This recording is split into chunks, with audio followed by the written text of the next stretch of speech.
ತಪ್ಪು ಮಾಡೋದು ಸಹಜ ಕಣೋ, ತಿದ್ದಿ ನಡೆಯೋನು ಮನುಜ ಕಣೋ ಅನ್ನೋ ಮಾತಿದೆ. ಹೀಗೆ ತಪ್ಪು ಮಾಡಿ ಜೈಲು ಸೇರಿ ಜೈಲಲ್ಲೇ ವೃದ್ಧಾಪ್ಯ ಜೀವನಕ್ಕೆ ಕಾಲಿಟ್ಟಿದ್ದ 93 ವರ್ಷದ ಅಜ್ಜಿಗೆ ಪೆರೋಲ್ ಭಾಗ್ಯ ಸಿಕ್ಕಿದೆ. ವರದಕ್ಷಿಣೆ ಕಿರುಕುಳ ಕೇಸ್ನಲ್ಲಿ ಜೀವಾವಧಿ ಶಿಕ್ಷೆಗೆ ಗುರಿಯಾಗಿದ್ದ ಅಜ್ಜಿಗೆ ಸದ್ಯ 90 ದಿನಗಳ ಪೆರೋಲ್ ಸಿಕ್ಕಿರೋದು ಮರುಜೀವ ಬಂದ ಹಾಗಾಗಿದೆ. ಅಷ್ಟಕ್ಕೂ ಅಜ್ಜಿಗೆ 90 ದಿನಗಳ ಪೆರೋಲ್ ಸಿಕ್ಕಿರೋದು ಯಾಕೆ, ಆ ಡೀಟೇಲ್ಸನ್ನೇ ಈಗ ಹೇಳ್ತಾ ಹೋಗ್ತೀವಿ. 93 ವರ್ಷದ ವೃದ್ಧೆ ಪಾಪ ಜೈಲಲ್ಲಿದ್ದರು. ಅವ್ರ ಪರಿಸ್ಥಿತಿಯನ್ನು ಕನ್ಸಿಡರ್ ಮಾಡಿ 90 ದಿನಗಳ ಪೆರೋಲ್ ಕೊಟ್ಟಿದ್ದಾರೆ. ವರದಕ್ಷಿಣೆ ಕಿರುಕುಳ ಕೇಸ್ನಲ್ಲಿ ನಾಗಮ್ಮ ಅನ್ನುವಂತಹ ವೃದ್ಧೆಗೆ ಜೀವಾವಧಿ ಶಿಕ್ಷೆಯಾಗಿದೆ. ಕಳೆದ 11 ತಿಂಗಳಿಂದ ಕಲಬುರಗಿಯ ಜೈಲಿನಲ್ಲೇ ಇದ್ದಾರೆ ಈ ನಾಗಮ್ಮ. 93 ವರ್ಷ ವಯಸ್ಸು, ಜೈಲಲ್ಲಿರೋದು ಅಂದರೆ ಹೇಗೆ? ವಯೋಸಹಜ ಕಾಯಿಲೆಗೆ 93 ವರ್ಷದ ನಾಗಮ್ಮ ಕಂಗಾಲಾಗಿ ಹೋಗಿದ್ದಾರೆ.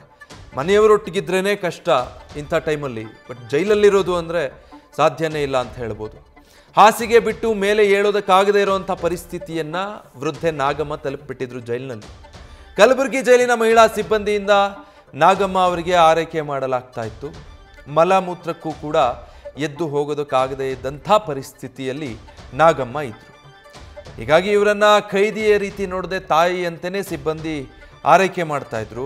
93 ವರ್ಷ ವಯಸ್ಸು, ಹಾಸಿಗೆಯಿಂದ ಮೇಲೆ ಹೇಳೋದಕ್ಕಾಗ್ತಾ ಇಲ್ಲ, ಇನ್ನೇನಂತ ಅವರನ್ನು ಖೈದಿ ಅಂತ ಹೇಳಿ ಟ್ರೀಟ್ ಮಾಡಲಿಕ್ಕಾಗುತ್ತೆ. ಹೀಗಾಗಿ ಈ ಬಗ್ಗೆ ಉಪಲೋಕಾಯುಕ್ತ ನ್ಯಾಯಮೂರ್ತಿ ಬಿ ವೀರಪ್ಪ ಅವರ ಗಮನಕ್ಕೂ ಕೂಡ ಸಿಬ್ಬಂದಿ ತಂದಿರ್ತಾರೆ. ಈ ರೀತಿಯೊಬ್ಬರು ವೃದ್ಧೆ ಇದ್ದಾರೆ, ಇಷ್ಟು ಕಷ್ಟ ಆಗ್ತಾ ಇದೆ, ಅವರನ್ನು ನೋಡಿಕೊಳ್ಳೋದು ಅಥವಾ ಅವ್ರ ಪರಿಸ್ಥಿತಿ ನೋಡಿದ್ರೆ ಬೇಸರ ಆಗುತ್ತೆ ಅಂತ ಜೈಲಿಗೆ ನ್ಯಾಯಮೂರ್ತಿ ಬಿ ವೀರಪ್ಪ ಭೇಟಿ ಕೊಟ್ಟ ಸಂದರ್ಭದಲ್ಲಿ ಈ ಬಗ್ಗೆ ಮಾಹಿತಿ ಕೊಟ್ಟಿದ್ದಾರೆ. ವೃದ್ಧೆ ನಾಗಮ್ಮಳ ಸ್ಥಿತಿಯನ್ನು ಕಂಡು ನ್ಯಾಯಮೂರ್ತಿ ಬಿ ವೀರಪ್ಪ ಅವರು ಕೂಡ ಮರುಗಿರ್ತಾರೆ ಆ ಸ್ಥಿತಿಯಲ್ಲಿ ವೃದ್ಧೆಯನ್ನು ನೋಡಿ. ಹೀಗಾಗಿ ಸುಪ್ರೀಂ ಕೋರ್ಟ್ಗೆ ಈ ಶಿಕ್ಷೆಯ ಬಗ್ಗೆ ಮರುಪರಿಶೀಲನೆ ಮಾಡಬೇಕು ಅಂತ ಹೇಳಿ ಅರ್ಜಿಯೊಂದನ್ನು ಸಲ್ಲಿಕೆ ಮಾಡಿರ್ತಾರೆ. ಆ ಪ್ರಕ್ರಿಯೆ ಇನ್ನೂ ಕೂಡ ಪೂರ್ಣಗೊಂಡಿಲ್ಲ.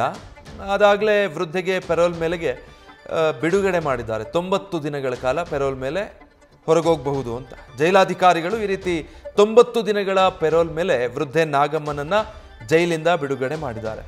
ಹೀಗೆ ಅಜ್ಜಿಯನ್ನು ಜೈಲಿಂದ ಕರೆದುಕೊಂಡು ಹೋಗೋದಕ್ಕೆ ಕುಟುಂಬಸ್ಥರು ಬಂದು ಅವರನ್ನು ಕರ್ಕೊಂಡು ಹೋಗಿ ಈಗ ಕುಟುಂಬಸ್ಥರು ಸದ್ಯ ಆರೈಕೆ ಮಾಡ್ತಿದ್ದಾರೆ.